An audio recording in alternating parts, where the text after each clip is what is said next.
want you to look at something right now. Think of some major goal you want, or maybe it's one you're already working on, and you have experienced a lot of setbacks, a lot of defeats. You've experienced a lot of disappointment. Maybe you've already given up, and maybe you just need a little fire, a little encouragement to get back in the game again. Here's what I want you to look at.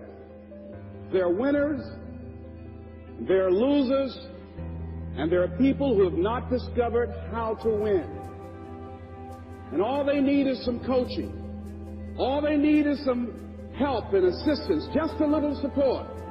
All they need is some insight or a different strategy or plan of action to make some adjustments that will open up the key to a whole new future for them, that will give them access to the unlimited power that they have within themselves. That's all that they need.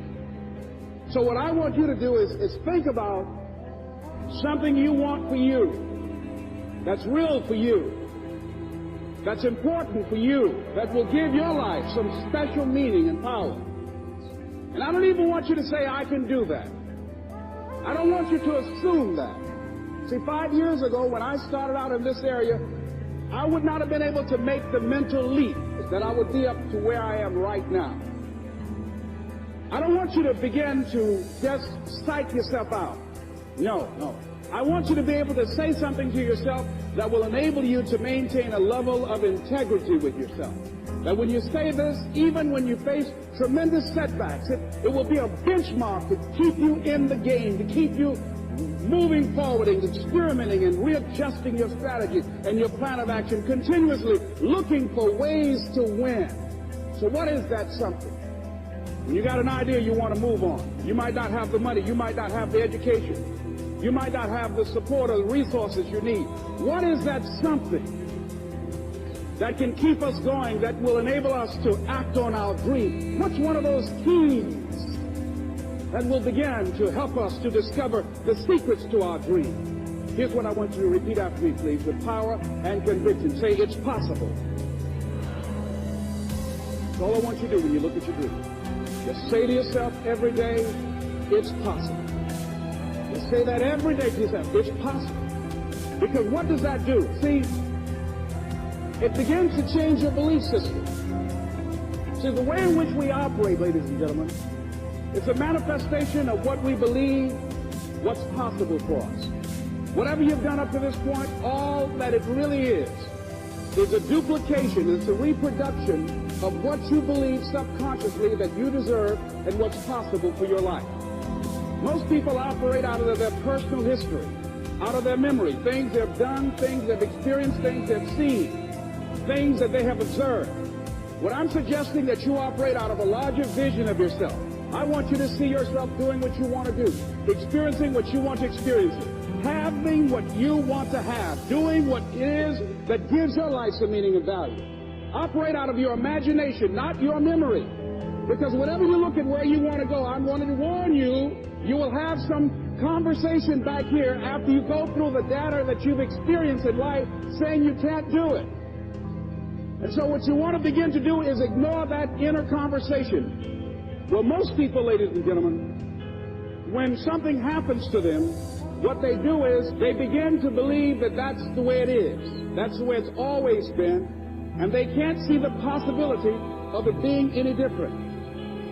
Example, before April 1954, the common belief, the universal belief, because it had been tried again and again and again and people had failed, the belief was that man was not physically capable of breaking the 4-minute barrier, that he could not run a mile in less than 4 minutes. That was the belief on the planet. It had never been done.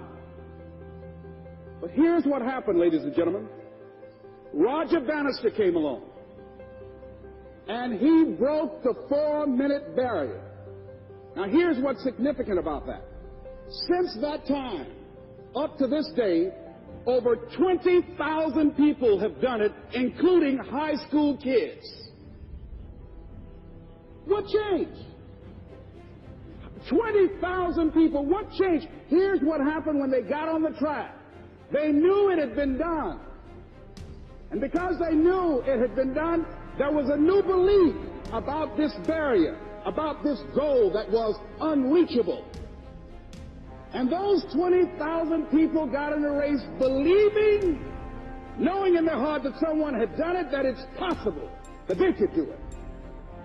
And I'm saying that if you know anybody that had some goal, some dream, something they wanted to do, and they did it, then I'm saying that you know in your heart that if someone has done it, then you can do it. It's possible. And that if someone can make their dream become a reality, that it's possible that you can make your dream become reality. And so as you begin to look at where you want to go, beginning to embrace that, it's possible. I'm blessed and highly favored. I've got a lot going for me. I've got some good stuff in me. And it's possible that I can bring my greatness out here in the universe. That I can do what I want to do. It's possible I can write my own book. I can have my own business. I can take the trip and travel around the world. It's possible. I can bounce back from adversity and reinvent my life. It's possible. Regardless of where I am, that things can get better for me. It's possible. I'm thinking about two men right here in Chicago who were fairly successful, similar background, educated. They worked for a corporation for many years, and they were among many people that were laid off. Two guys who were very good friends. One went out looking for a job for several weeks, along with the other one, and they faced disappointment and rejection again and again and again. They couldn't find any work, which is the story of many people across this country.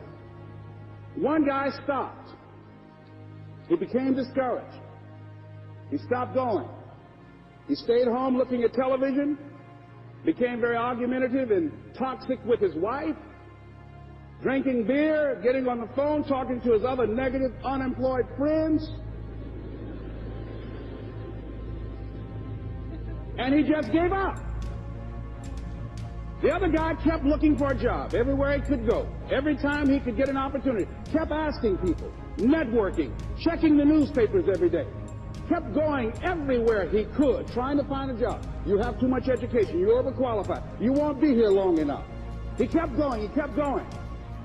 He went to a place and said, look here, I tell you what, if you can't hire me, and I know you can use my talents, abilities, and skills, I don't want to sit home and do nothing. Just let me do some volunteer work. You don't have to give me anything, all right?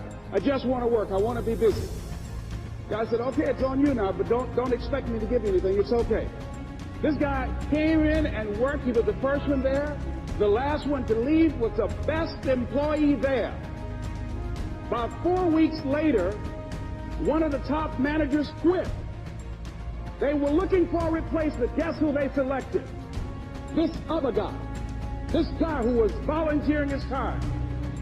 He got the job. What was the difference between the two men? Eyesight and mindsight. Eyesight is judging on what you see. Judging according to appearances.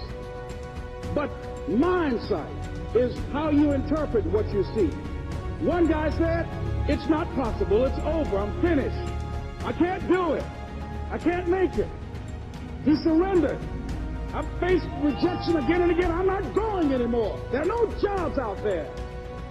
But this other guy, he felt that in spite of the no's and rejections, in spite of how bad the economy is, in spite of what the newspapers are saying, that it's possible that somebody somewhere will give me a job.